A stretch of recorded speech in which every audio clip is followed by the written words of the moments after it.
гости и деца с първият учебен ден и откриването на 12-та година на Хори училище Гергана.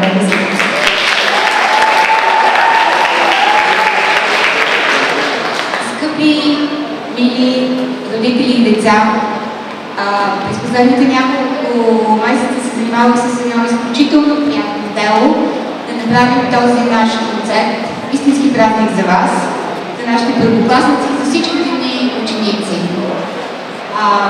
Искам да благодаря на всичките си колеги, които са невероятни като екип, и аз нямам никакви проблеми с тях, предполагам, че те нямат проблеми с мен.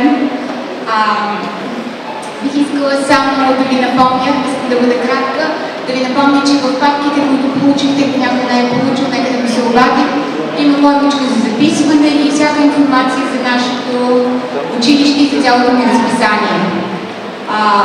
А сега искам да дам думата на нашите гости, чудесния български хор Пим Пам от София.